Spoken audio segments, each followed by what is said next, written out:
Matamgi Manipuri Wari channel asubu tabiriba khwai pumnamakpu taramna upaga loinana ikoknona khurumjari wari asubu tahanjadringai mangoinana hojik santorakliba tamthiraba COVID-19 dagi ngakthoknanaba wahi kharadang miyamda ningsingjari nungsiraba irei-chasing hojik malem asida akiba fangna santorakliba corona hariba laina asibu ekhoi miyoiba marakta sandokpa lefananaba ekhoi punna cheksana laiminarasi maram chadana yumdagi mapan thoklaroi laichat asidagi kanjanabagidamak ekhoi amuk hanna cheksanminarasi ekhoi miyoiba amaga gi marakta phut taruk lapna lebiyu hand sanitizer sijinabiyu hand wash natraga sapona khutsa sengna hamdokpiyu laichat asidagi ngakthokjanaba lengakna piba SOP ngakna ekhoi punna chapminasi seksinba haibasina laichat asidagi ngakthokjanaba khwaidagi pharaba pambaini Hojik amuk taminarasi Maikhum kunmari suba tangka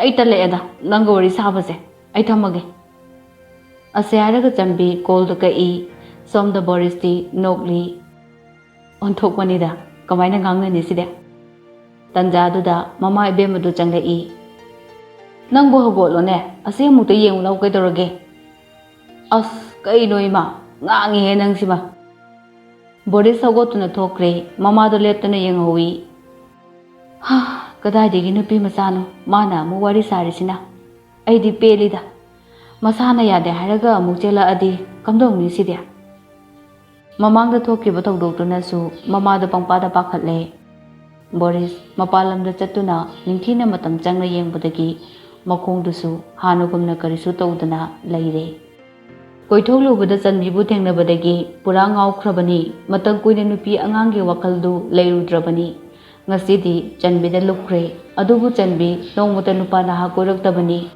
mabungbu kibana yade adubu machem chana number du namdana pitoklambani nongmagi ngahak ki boris tambida call tawrai Savitri ki paudu borisna ada lairingaidagi mamanabasinggi kuthangdagi takre mabu purakpa misingdusu moina tawririba thabaktugi maran yajaduna borisna sinba thabaksingdu tawri Boris ki poultry farm aduda thabak tawduna ne taba punsi amada hingli makhoi Boris pudiki tamjaningai oiba magunni laman khumga habadi khalami mamangda adugumba tawbana kana dekhanduna afaba lambida lamjingbiri somda office matam loirabada thanin toibu lawbu chatli Monica ga loinaraga moi ahum punna yumda halai halakpaga thoi magi kada changduna mafi hongi tanja duda thaningi message amalai thoi phat hangdoktuna yengi ai ngasidi thabak chatluni nungdang thengna halakani thabak lerasu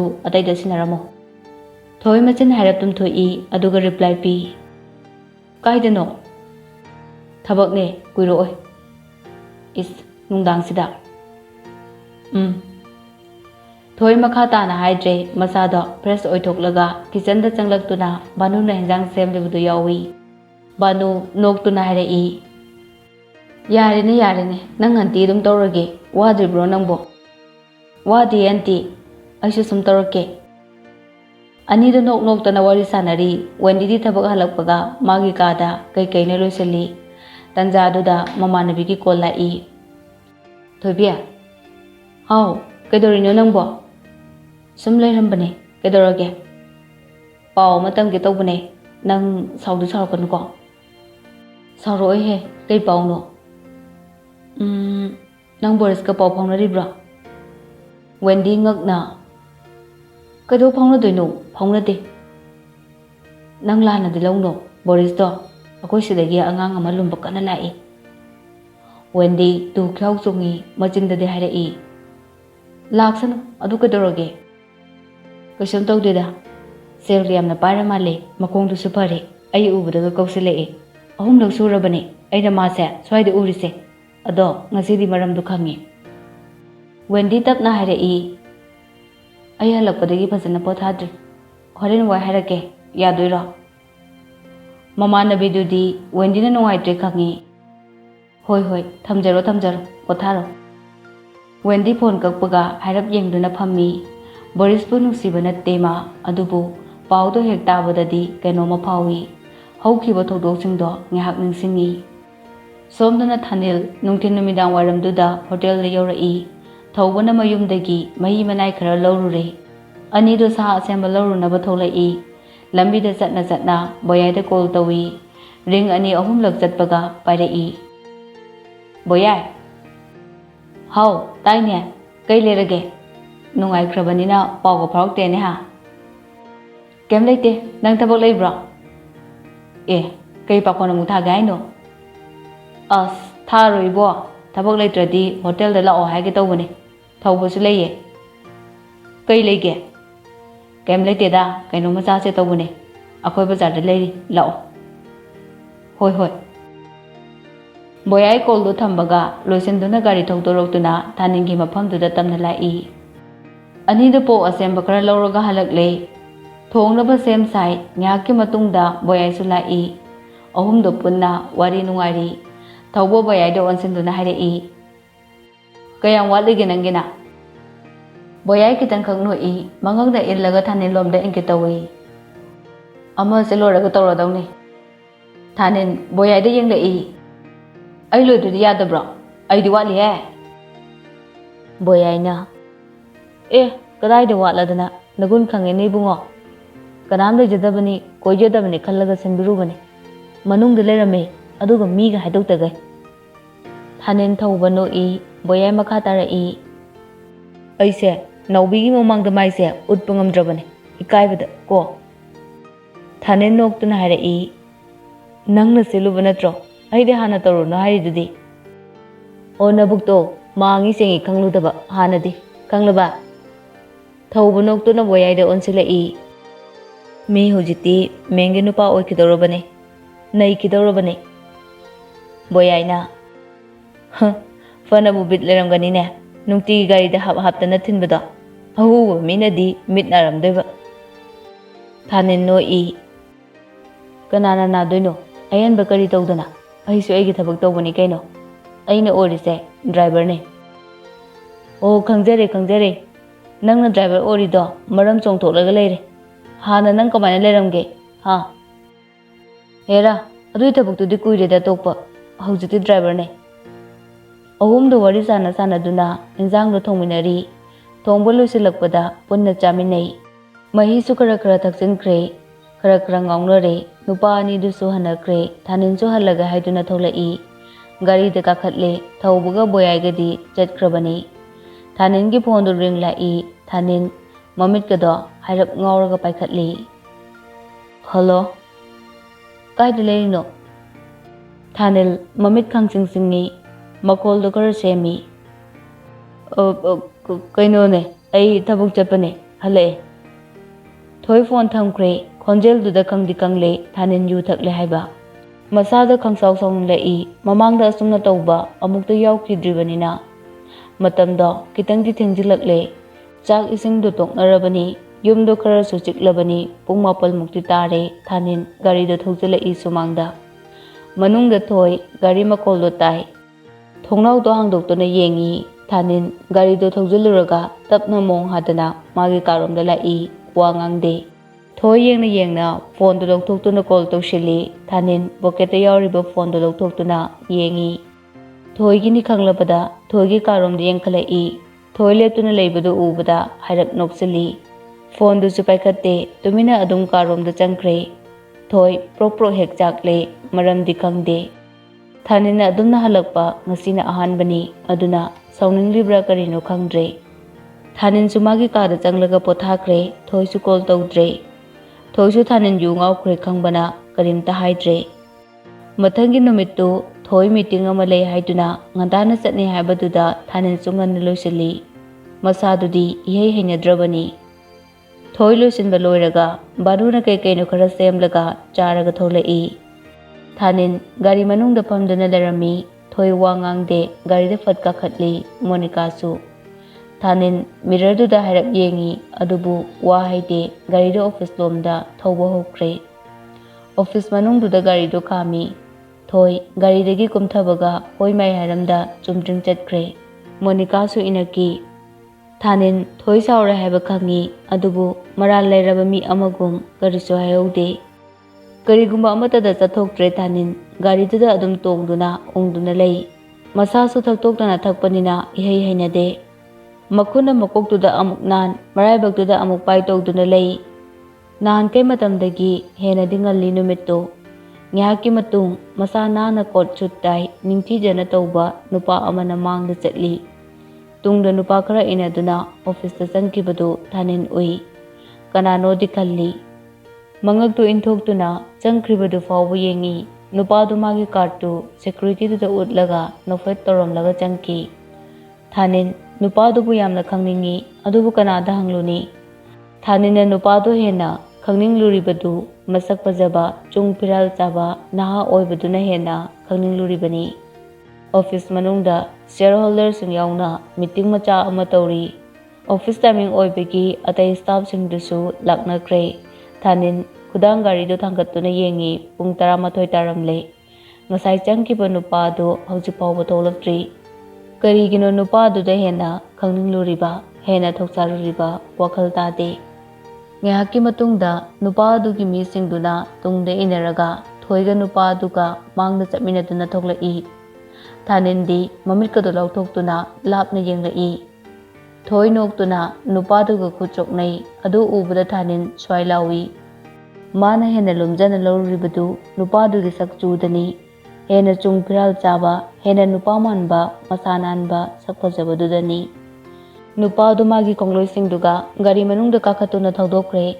ꯊꯣꯏꯁꯨ ꯉꯥꯏꯍꯥꯛ ꯂꯦꯞꯂꯝꯂꯒ ꯆꯠꯈ꯭ꯔꯦ꯫ ꯊꯥꯅꯤꯟ ꯍꯣꯔꯦꯟ ꯊꯣꯏꯗ ꯍꯪꯂꯒ ꯈꯪꯒꯅꯤ ꯍꯥꯏꯅ ꯃꯁꯥꯗꯨ ꯍꯦꯟꯅ ꯐꯥꯊꯖꯩ꯫ ꯇꯟꯖꯥꯗꯨꯗ office ꯃꯅꯨꯡꯗꯒꯤ ꯋꯦꯟꯗꯤ ꯊꯣꯛꯂꯛꯏ꯫ ꯃꯃꯤꯠꯅ ꯀꯣꯏꯌꯦꯡ ꯌꯦꯡꯉꯤ ꯑꯗꯨꯒ ꯊꯥꯅꯤꯟꯒꯤ ꯃꯅꯥꯛꯇ ꯆꯪꯂꯛꯏ꯫ ꯗꯥ ꯊꯥꯅꯤꯟ꯫ ꯍꯥꯎ ꯀꯩꯗꯧꯔꯦ? ꯇꯥ ꯐꯥꯏꯂꯦꯟꯗꯨꯕꯨ ꯊꯣꯛꯂꯛꯄ ꯎꯕ꯭ꯔꯣ? ꯐꯥꯏꯜ ꯑꯃ ꯁꯤꯟꯅꯒꯦ ꯍꯥꯏꯕꯅꯦ ꯑꯝꯇ ꯍꯪꯒꯦ ꯇꯧꯔꯒ ꯀꯥꯏꯗ ꯆꯠꯈ꯭ꯔꯕꯅꯣ ꯈꯪꯗꯦ꯫ ꯃꯅꯨꯡꯗꯁꯨ ꯂꯩꯍꯧꯗꯦ꯫ ꯈꯪꯗꯦꯅꯦ ꯊꯣꯛꯈꯤꯕ ꯑꯩꯁꯨ ꯎꯍꯧꯗ꯭ꯔꯦ꯫ ꯇꯟꯖꯥꯗꯨꯗ ꯒꯦꯠꯂꯣꯝꯗꯒꯤ ꯐꯥꯏꯔꯦꯟ ꯇꯕꯤꯡ ꯇꯕꯤꯡ ꯆꯦꯟꯁꯤꯜꯂꯛꯏ꯫ ꯋꯦꯟꯗꯤꯅ ꯇꯥ ꯐꯥꯏꯔꯦꯟ ꯀꯗꯥꯏ ꯆꯠꯂꯨꯏꯅꯣ? ꯑꯝꯇ ꯂꯥꯛꯑꯣ꯫ ꯂꯥꯛꯑꯦ ꯏꯕꯦꯝꯃ꯫ ꯑꯅꯤꯗꯨ ꯃꯅꯨꯡꯗ ꯆꯪꯃꯤꯟꯅꯈ꯭ꯔꯦ꯫ ꯊꯥꯅꯤꯟ ꯉꯥꯏꯍꯥꯛꯇꯨꯗ ꯍꯥꯏꯔꯞ ꯈꯜꯂꯨꯏ꯫ ꯋꯦꯟꯗꯤꯒꯤ ꯑꯍꯣꯡꯕ ꯃꯇꯧꯗꯨ ꯍꯥꯟꯅꯒꯨꯝ ꯏꯔꯥꯡ ꯂꯥꯡꯗꯅ ꯑꯍꯣꯡꯕ ꯈꯔ ꯎꯕꯗꯨꯗ ꯀꯣꯛ ꯊꯥꯗꯔꯨꯏ꯫ ꯉꯥꯏꯍꯥꯛ ꯋꯥꯈꯜꯗꯨꯗ ꯂꯩꯔꯨꯔꯒ ꯃꯊꯧ ꯅꯠꯇꯦ ꯈꯟꯗꯨꯅ ꯐꯣꯟꯗꯨ ꯂꯧꯊꯣꯛꯇꯨꯅ ꯑꯃꯨꯛ ꯃꯦꯠꯇꯨꯅ ꯂꯩꯈ꯭ꯔꯦ꯫ ꯑꯁꯨꯝꯅ ꯑꯣꯐꯤꯁ ꯃꯇꯝ ꯂꯣꯏꯈ꯭ꯔꯦ꯫ ꯊꯣꯏ ꯑꯃꯗꯤ ꯃꯣꯅꯤꯀꯥ ꯊꯣꯛꯂꯛꯏ꯫ ꯋꯦꯟꯗꯤꯁꯨ ꯃꯥꯒꯤ ꯒꯥꯔꯤꯗ ꯍꯟꯈ꯭ꯔꯦ꯫ ꯊꯥꯅꯤꯟ ꯒꯥꯔꯤꯗꯣ ꯊꯧꯅ ꯊꯧꯅ ꯃꯅꯤꯡꯗ ꯃꯤꯔꯔꯗ ꯊꯣꯏꯗ ꯌꯦꯡꯂꯤꯕꯅꯤ꯫ ꯍꯥꯟꯅꯒꯤ ꯃꯥꯏꯊꯣꯡ ꯑꯣꯏꯗꯦ ꯏꯁꯥꯎ ꯆꯥꯎꯕꯒꯨꯝ ꯇꯧꯏ꯫ ꯋꯥꯔꯤ ꯍꯦꯛ ꯁꯥꯕ ꯍꯧꯔꯨꯁꯦ ꯍꯥꯏꯔꯁꯨ ꯃꯣꯅꯤꯀꯥ ꯌꯥꯎꯔꯤ ꯂꯥꯟꯅ ꯍꯦꯛꯇ ꯈꯟꯗꯣꯏꯅꯤ꯫ ꯃꯃꯤꯠꯅ ꯊꯣꯏꯗ ꯌꯦꯡꯕꯗꯤ ꯇꯣꯛꯇꯦ꯫ ꯑꯁꯨꯝꯅ ꯌꯨꯝ ꯌꯧꯔꯛꯑꯦ꯫ ꯌꯧꯔꯛꯂꯒꯁꯨ ꯊꯣꯏ ꯒꯥꯔꯤꯗꯒꯤ ꯐꯠ ꯀꯨꯝꯈꯤ꯫ ꯋꯥ ꯑꯃꯠꯇ ꯍꯥꯏꯕ ꯅꯪꯍꯧꯗꯦ ꯃꯅꯨꯡꯗ ꯐꯠ ꯆꯪꯈꯤ꯫ ꯊꯥꯅꯤꯟ ꯃꯌꯥ ꯀꯥꯅ ꯂꯩꯍꯧꯏ꯫ ꯃꯊꯟꯇ ꯀꯩꯗꯧꯔꯕꯅꯣ ꯈꯜꯂꯤ꯫ ꯃꯣꯅꯤꯀꯥ ꯒꯥꯔꯤꯗꯒꯤ ꯀꯨꯝꯊꯔꯒ ꯊꯥꯅꯤꯟꯗ ꯌꯦꯡꯗꯨꯅ ꯍꯥꯏꯔꯞ ꯅꯣꯛꯏ꯫ ꯊꯥꯅꯤꯟꯁꯨ ꯅꯣꯛꯅꯤꯡꯗ ꯅꯣꯛꯁꯤꯜꯂꯤ ꯑꯗꯨꯒ ꯇꯞꯅ ꯍꯥꯏꯔꯨꯏ ꯃꯉꯛꯅ ꯏꯪꯒꯤꯠ ꯇꯧꯗꯨꯅ ꯅꯣꯏ ꯃꯦꯗꯥꯝꯁꯦ ꯃꯁꯥ ꯅꯨꯡꯉꯥꯏꯇꯦ ꯍꯥꯏꯕ꯭ꯔꯣ? ꯃꯣꯅꯤꯀꯥ ꯏꯇꯨꯛ ꯇꯨꯛꯊꯅ ꯍꯥꯏꯔꯛꯏ꯫ ꯑꯩꯈꯣꯏ ꯃꯦꯝꯕꯣ? ꯍꯥꯏꯗꯦꯅ꯫ ꯀꯩꯗꯧꯔꯒꯦ ꯗꯥ ꯊꯥꯅꯤꯟ? ꯀꯩꯁꯨ ꯇꯧꯗꯦꯗ ꯍꯥꯟꯅꯒ ꯃꯥꯟꯅꯗꯕꯁꯤꯗ ꯁꯨꯝ ꯍꯪꯕꯅꯦ꯫ ꯑꯣ ꯑꯗꯨꯗꯤ ꯑꯩ ꯆꯠꯂꯒꯦꯀꯣ꯫ ꯍꯣꯏ ꯆꯠꯂꯣ꯫ ꯃꯣꯅꯤꯀꯥ ꯊꯣꯏ ꯍꯣꯏꯗ ꯂꯩꯕꯅꯤ꯫ ꯊꯥꯅꯤꯟꯅ ꯈꯪꯅꯤꯡꯂꯤꯕꯗꯨ ꯃꯣꯅꯤꯀꯥꯗꯒꯤ ꯐꯪꯗꯕꯗꯨꯗ ꯎꯄꯥꯏ ꯂꯩꯇ꯭ꯔꯦ꯫ ꯒꯥꯔꯤꯗꯨ ꯈꯥꯝꯂꯝꯂꯒ ꯊꯥꯅꯤꯟ ꯀꯥꯗ ꯆꯪꯂꯛꯇꯨꯅ ꯄꯣꯊꯥꯏ꯫ ꯅꯨꯡꯊꯤꯜ ꯅꯨꯃꯤꯗꯥꯡ ꯋꯥꯏꯔꯝ ꯊꯥꯅꯤꯟ ꯉꯥꯍꯧ ꯁꯨꯃꯥꯡ ꯑꯆꯧꯕꯗꯨꯗ ꯆꯠꯇꯨꯅ ꯂꯩ꯫ ꯉꯁꯥꯏꯗꯒꯤ ꯊꯣꯏꯗ ꯃꯦꯁꯦꯖ ꯊꯥꯕꯁꯨ ꯍꯜꯂꯛꯇ꯭ꯔꯕꯅꯤ ꯊꯣꯏꯅ꯫ ꯃꯊꯛꯇ ꯊꯣꯏ ꯂꯩꯕ꯭ꯔꯥ ꯍꯥꯏꯗꯨꯅ ꯊꯥꯅꯤꯟꯁꯨ ꯌꯦꯡꯂꯨꯏ꯫ ꯀꯩꯗꯧꯕ ꯌꯥꯎꯔꯕꯖꯥꯠꯅꯣ ꯃꯥꯅ ꯁꯥꯎꯔꯤꯕꯗꯨꯕꯨ ꯍꯥꯏꯗꯨꯅ ꯋꯥꯈꯜꯗ ꯑꯁꯨꯝ ꯈꯟꯗꯨꯅ ꯂꯩ꯫ ꯅꯨꯃꯤꯗꯥꯡ ꯋꯥꯏꯔꯝꯗꯨ ꯊꯣꯏꯁꯨ ꯐꯥꯏꯜ ꯈꯔ ꯁꯨꯔꯕ ꯃꯇꯨꯡ ꯊꯣꯡꯅꯥꯎ ꯃꯄꯥꯟꯗ ꯍꯦꯛ ꯂꯦꯞꯄꯅꯤ꯫ ꯃꯈꯥꯗ ꯊꯥꯅꯤꯟ ꯆꯠꯄꯗꯨ ꯎꯏ꯫ ꯊꯥꯅꯤꯟꯁꯨ ꯃꯊꯛꯇ ꯌꯦꯡꯈꯠꯂꯛꯄꯒ ꯍꯦꯛ ꯃꯄꯥ ꯆꯥꯅꯩ꯫ ꯊꯥꯅꯤꯟꯒꯤ ꯃꯃꯤꯠ ꯑꯅꯤꯗꯨ ꯋꯥꯍꯪꯅ ꯄꯤꯛ ꯊꯜꯂꯦ꯫ ꯀꯩꯒꯤ ꯐꯣꯟ ꯄꯥꯏꯗ꯭ꯔꯤꯅꯣ? ꯀꯩꯒꯤ ꯁꯥꯎꯔꯤꯅꯣ? ꯅꯁꯥ ꯅꯨꯡꯉꯥꯏꯇꯕ꯭ꯔꯥ? ꯀꯩꯗꯧꯔꯦ? ꯃꯌꯥꯝ ꯑꯃ ꯍꯪꯅꯤꯡꯂꯕꯁꯨ ꯄꯥꯎꯈꯨꯝ ꯄꯤꯕꯤꯒꯗꯧꯕꯗꯨꯅꯗꯤ ꯆꯦꯛꯃꯣꯛ लाउꯗꯨꯅ ꯂꯩꯈ꯭ꯔꯦ꯫ ꯊꯣꯏꯅ ꯃꯈꯥꯗ ꯍꯥꯏꯔꯞ ꯌꯦꯡꯂꯨꯕꯗ ꯃꯥꯡꯒꯣꯜꯂꯣꯝꯗ ꯊꯥꯅꯤꯟꯅ ꯍꯥꯊꯨ ꯆꯪꯈꯤꯕꯗꯨ ꯎꯔꯛꯈꯤ꯫ ꯊꯣꯏꯁꯨ ꯀꯩꯗꯧꯔꯕꯅꯣ ꯈꯟꯗꯨꯅ ꯃꯈꯥꯗ ꯄ꯭ꯔꯞ ꯀꯨꯝꯊꯔꯛꯏ꯫ ꯋꯦꯟꯗꯤꯗꯨ ꯃꯃꯤꯠꯇ ꯀꯔꯤꯅꯣꯃ ꯆꯪꯈ꯭ꯔꯦ ꯍꯥꯏꯗꯨꯅ ꯊꯥꯅꯤꯟꯅ ꯌꯦꯡꯕꯤꯒꯗꯕꯒꯤ ꯇꯧꯔꯝꯃꯤ꯫ ꯃꯆꯤꯟꯗꯨꯅ ꯐꯨ ꯐꯨꯁꯨ ꯀꯥꯝꯂꯤ꯫ Thoina madu mu urubadagi khambalini khangde waraurambodo amukka hena helakhi. Thanina sor kambadagi Wendy gi mitta changlamba phattabadu thokre. Thanina farabo lokthokrabane. Wendy su pare haibukum mangakto nomi adubu makut anidunadi mamito paiba tokte. Thanina kadai degi tin nomi mit manungda mu thajelarudubo. Thanina noklaga phagi tawududa Wendy su noklai. Thanina noktuna mamai leithorokpada thoina makoida yengduna lerambadu uraki. Thanin su thoi gi wari sananingbududa kaurai. Thoi kumpau kumlamde manungda prapap changkre. Kumpau kumbiramdabududa Thanin leptuna lehawi. Wendy na mangakto harap thangkatuna yenglai aduga hoi mai haramde manungda changkre. Thanin su sumangdagi changlai karomda makhata taramba lektu macha ama khangkau kawi. Ayo! Thanin pakhat na mamit mana yengi. Mani, sokpro. Mani, makuna maraibak to pairaga. Karino, chomno chatpa haitro. Mittaga palamadi, siroidro sibo. Mani gi laibak to hairap ke batle, Thanin su kumpang khangdre. Mani, sauranu se. Ai uhodreba, soikibane. Nate, nung kau chatpagi thaba amuk tawrabro nangbo. Thanin, makutuna maraibak machida pairaga nonthai, aduga tapna soli. Masipum namakse, hemi pitru, nang na thoolini namse. Mani hagolaga chatkre, Thanin su upai leitaba mi amagum leptuna yenghawi. Mathangi numitni thoi wa ngangdri. Thanin nongmagi mathau oina thoibu office ta thillui, aduga masu mapanda ngaiduna lei. Numit yungba matung pung amadi taramdaure, Thanin game sanaduna gari manungda sumpamduna leibani. Wendy taping chenthorei, aduga mamitna akoibada koyeng yengi, aduga Thanin gi manakta chensilai. Da Thanin, kaba bu khoidu koromda chakrage. Ha, kaka hoido hojikta sida lerambane, koromda chakrage khangaudre. Wendy matha sana phone do lokthoktu pung hairap yengi. Magi matha saba matawduda Thanin na phat hanglai. Kedobu yaurge. Phone chu paidine. Imanabi ama gari na sokle harakpa, madi sida leibane, mama mapa su leitabane. Wendy na phat harakpaduda Thanin gyan tare. Adudi aiga chaluru sidana. Wendy akoibadu hairap yengi. Hoi. Gari da phat kakhatkre, Thanin phone do loktoktuna thoida message ama thai. Ai aruba thaba amagi Wendy ga thabak chathokle, nang hanba nang naba dum halake. Somdana message to ubaga saunangida waraurira kainoma tawbi thoi. Hanadagi warauraga leire, phone do table da laktana langsilaga thammi. Ring amani laki phone do da adubu malok chenduna paigi khande. Sauna chap yungna pamduna lei. Monica hairap changlai, makutu da phone chu pairi. Monica na. Ma'am, call. Thoi, mamit na hairap yenglai. Kanagino. Dr. Nganbagine. Thoi, paidaba yaroidaba call nina, soro sangna hongkatli, aduga phone do lawi. Monica thokre, Thoi phone do manada hek thambaga. Happy birthday. Thoi sauramba maithong do hairap no I. Aidi birthday nega kawe, kamaina khanglino. Khanglini kaino, Puspa hoina haibadagi, ado treat ka kam tawridro. Kaidaw haino, apamba makhallo. Says, midi selgi yamna pairabanina apamba makhallo kaina haine. Adugi natte he. Pagi tawunida. Ado, asengke hana khangdro. Aseng manida nganba, aise, birthday ga loina kawida, aigi thabuk mayam sida. Hoine, aisu Puspana hairapudagi khangine. Adui nupi singse, engondaga kenta hairaktiene. Nangna haidong natro. Thoi no I, nganba makhatara I. Fare, nangna he call tawbiro. Hoi tawge, ado, hore nungdang di dangan ba nang lagtong ni ko, ay ngak lebaga address tharake, mafamdo. Hoi, tharo. Ngan ba call thamkre, Thoi saunang lamba masado kitang tifai, mamanabi singduda call tawtuna wari sai. Ngaki matungda Monica bu kausali. Monica na. Ma'am.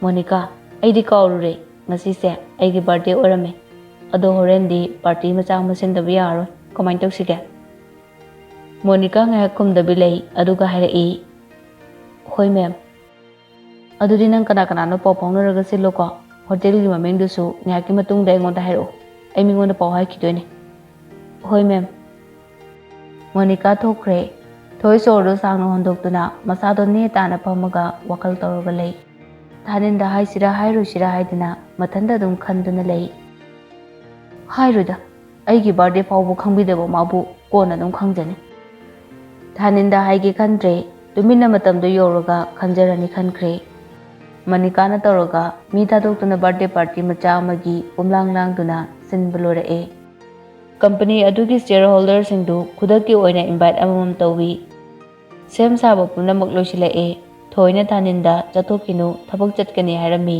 ꯃꯔꯝꯗꯤ ꯍꯥꯏꯗꯦ ꯅꯨꯃꯤꯗꯥꯡ ꯋꯥꯏꯔꯝꯗꯨ ꯊꯣꯏ ꯈꯤꯇꯪ ꯅꯥꯟꯅ ꯂꯣꯏꯁꯤꯜꯂꯤ ꯃꯅꯤꯀꯥꯁꯨ ꯂꯣꯏꯁꯤꯜꯂꯤ ꯆꯠꯄ ꯌꯥꯔꯦ ꯍꯥꯏꯅ ꯃꯅꯤꯀꯥꯅ ꯊꯥꯅꯤꯟꯗ ꯄꯥꯎ ꯄꯤꯔꯛꯏ ꯊꯥꯅꯤꯟ ꯒꯥꯔꯤ ꯃꯅꯨꯡꯗ ꯊꯣꯏ ꯂꯥꯛꯄ ꯉꯥꯏ ꯉꯥꯏꯍꯥꯛꯀꯤ ꯃꯇꯨꯡꯗ ꯊꯣꯏ ꯊꯣꯛꯂꯛꯏ ꯉꯁꯤꯒꯤ ꯁꯦꯠꯂꯤꯕ ꯐꯤꯖꯣꯜ ꯇꯧꯔꯤꯕ ꯁ꯭ꯇꯥꯏꯜ ꯍꯥꯟꯅꯒ ꯈꯤꯇꯪ ꯇꯣꯞꯄꯤ ꯀꯔꯤ ꯂꯩꯕ ꯍꯥꯏꯕꯗꯨꯗꯤ ꯊꯥꯅꯤꯟ ꯈꯪꯗꯦ ꯍꯥꯏꯔꯞ ꯉꯥꯏꯅ ꯉꯥꯏꯅ ꯊꯣꯏ ꯊꯣꯛꯂꯛꯄꯗꯨꯗ ꯌꯦꯡꯉꯤ ꯃꯣꯅꯤꯀꯥꯅ ꯒꯥꯔꯤꯗ ꯀꯥꯈꯠꯂꯤ ꯊꯥꯅꯤꯟ ꯃꯣꯅꯤꯀꯥꯔꯣꯝꯗ ꯑꯣꯟꯁꯤꯜꯂꯤ ꯀꯗꯣꯝꯗꯅꯣ ꯃꯣꯅꯤꯀꯥ ꯅꯣꯛꯐꯦꯠ ꯇꯧꯔꯒ ꯈꯨꯝꯃꯤ ꯂꯥꯞꯄꯣꯏ JL ꯍꯣꯇꯦꯜꯗꯅꯦ ꯊꯥꯅꯤꯟ ꯇꯨꯃꯤꯟꯅ ꯒꯥꯔꯤꯗꯨ ꯊꯧꯕ ꯍꯧꯔꯛꯏ ꯊꯣꯏ ꯇꯞꯅ ꯃꯃꯥꯡꯗ ꯇꯣꯡꯂꯤꯕ ꯃꯣꯅꯤꯀꯥꯗꯨ ꯇꯥꯅꯕ ꯍꯥꯏꯔꯛꯏ ꯃꯣꯅꯤ ꯑꯟꯇꯤ ꯍꯣꯏꯗꯤ ꯀꯩ ꯍꯥꯏꯅꯔꯦ ꯍꯥꯏꯕꯅꯣ ꯃꯦꯝ ꯂꯣꯏꯁꯤꯟꯕ ꯂꯣꯏꯍꯧꯔꯦ ꯃꯣꯏꯁꯨ ꯂꯥꯛꯑꯅꯤ ꯊꯥꯅꯤꯟ ꯍꯥꯏꯔꯞ ꯂꯩꯊꯣꯛꯇꯨꯅ ꯊꯣꯏꯗ ꯌꯦꯡꯉꯤ ꯊꯣꯏ ꯊꯧꯁꯥ ꯋꯥꯁꯥꯗꯅ ꯐꯝꯂꯤ ꯉꯥꯏꯍꯥꯛꯀꯤ ꯃꯇꯨꯡ GL ꯍꯣꯁꯇꯦꯜ ꯌꯧꯔꯦ ꯒꯥꯔꯤꯗꯨ ꯈꯥꯝꯃꯒ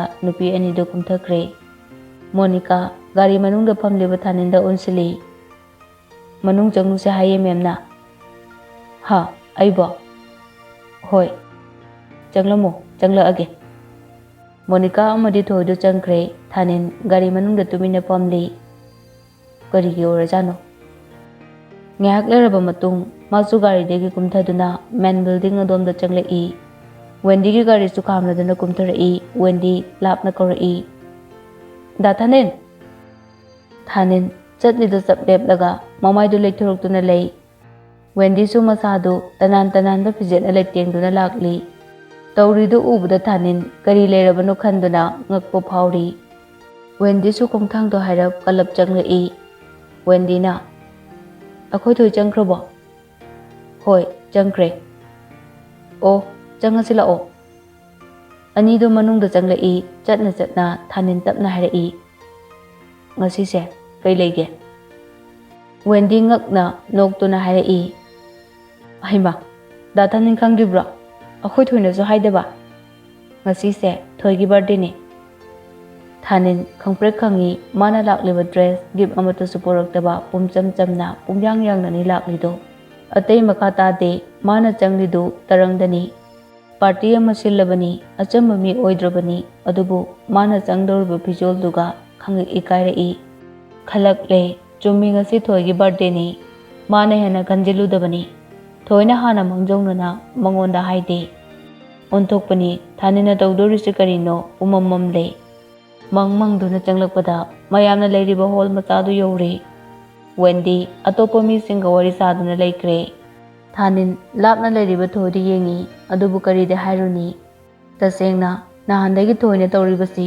ꯀꯔꯤꯅꯣ ꯍꯥꯏꯅ ꯈꯜꯂꯛꯏ ꯊꯣꯏ ꯂꯥꯛꯂꯤꯕ ꯃꯤꯁꯤꯡꯗꯨꯒ ꯅꯣꯛ ꯅꯣꯛꯇꯅ ꯋꯥꯔꯤ ꯁꯥꯏ ꯊꯥꯅꯤꯟ ꯐꯠ ꯊꯣꯛꯂꯨꯔꯒ ꯒꯤꯐ ꯑꯃ ꯂꯧꯔꯨꯁꯤꯔꯥ ꯈꯜꯂꯤ ꯑꯗꯨꯕꯨ ꯀꯔꯤ ꯒꯤꯐ ꯂꯧꯕ ꯁꯦꯠꯂꯤꯕ ꯐꯤꯖꯣꯜꯗꯨꯒ ꯇꯣꯛꯑꯒꯦ ꯀꯣꯟꯅ ꯏꯪꯅ ꯃꯁꯛ ꯅꯥꯏꯕ ꯑꯃ ꯄꯤꯔꯒꯦ ꯈꯜꯂꯤ ꯂꯥꯞꯅ ꯊꯣꯏꯁꯨ ꯊꯥꯅꯤꯟꯅ ꯇꯧꯐꯝ ꯈꯪꯗꯕꯒꯤ ꯃꯑꯣꯡꯗ ꯂꯩꯕꯗꯨ ꯎꯏ ꯆꯪꯁꯤꯟꯗꯨꯅ ꯋꯥ ꯍꯥꯏꯁꯤꯔꯥ ꯈꯜꯂꯤ ꯑꯗꯨꯕꯨ ꯂꯥꯛꯂꯤꯕ ꯃꯤꯁꯤꯡꯗꯣ ꯊꯥꯗꯣꯛꯄ ꯌꯥꯗꯕꯅ ꯎꯄꯥꯏ ꯂꯩꯇ꯭ꯔꯦ ꯉꯥꯏꯍꯥꯛꯀꯤ ꯃꯇꯨꯡꯗ ꯃꯉꯥꯜꯁꯨ ꯂꯥꯛꯏ ꯃꯉꯥꯜ ꯑꯇꯩꯒ ꯍꯥꯏꯔꯞ ꯄꯨꯜꯂꯒ ꯂꯩꯕꯗꯨ ꯂꯥꯞꯅ ꯊꯥꯅꯤꯟ ꯂꯩꯕꯗꯨ ꯎꯏ ꯃꯉꯥꯜ ꯊꯥꯅꯤꯟꯒꯤ ꯃꯅꯥꯛ ꯇꯝꯅ ꯂꯥꯛꯏ ꯊꯥꯅꯤꯜ ꯃꯉꯥꯜꯅ ꯆꯪꯁꯤꯜꯂꯛꯄꯗꯨꯗ ꯈꯤꯇꯪꯗꯤ ꯇꯜꯂꯤ ꯃꯉꯥꯜꯅ ꯀꯩꯗꯧꯔꯒꯦ ꯁꯤꯗ ꯅꯊꯟꯇ ꯂꯩꯔꯗꯤ ꯑꯁꯣꯝꯗ ꯃꯌꯥꯝ ꯃꯔꯛꯇ ꯌꯥꯎꯕꯗꯣ ꯍꯩꯅꯗ꯭ꯔꯕꯣ ꯊꯥꯅꯤꯟ ꯅꯣꯛꯅꯤꯡꯗꯅ ꯈꯤꯇꯪ ꯅꯣꯛꯏ ꯀꯩꯁꯨ ꯇꯧꯗꯦꯗ ꯁꯤꯗ ꯁꯨꯝ ꯆꯤꯛꯅ ꯐꯝꯂꯝꯕꯅꯦ ꯂꯥꯛꯑꯣ ꯑꯁꯣꯝꯗ ꯉꯥꯏꯍꯥꯛ ꯂꯩꯔꯨꯁꯦ Thanin seliba pijoldo harap yengi.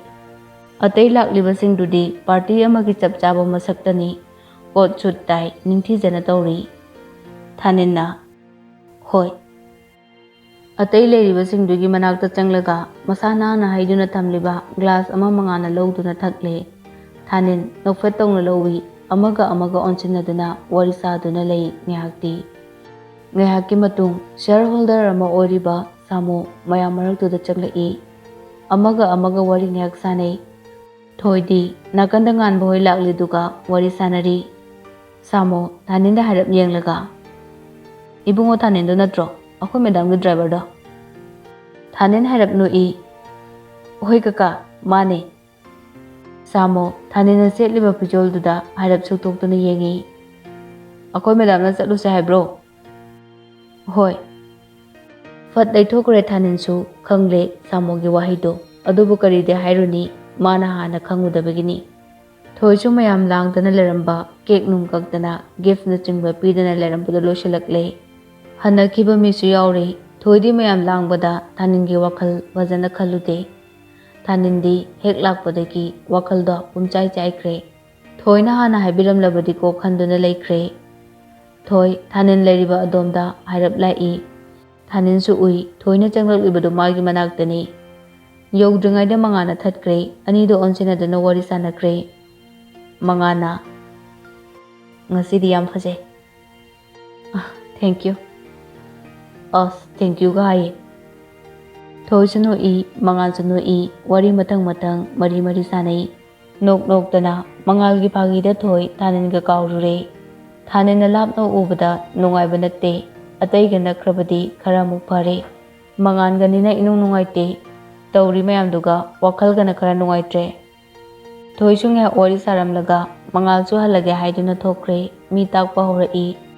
Thoi Thanin ningsinglaktuna makoktu kori leiduna thirai adubu ude.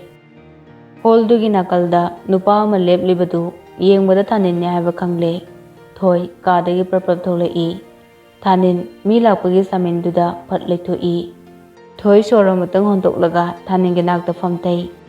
Thanin thoida yengdabida tapna hairai.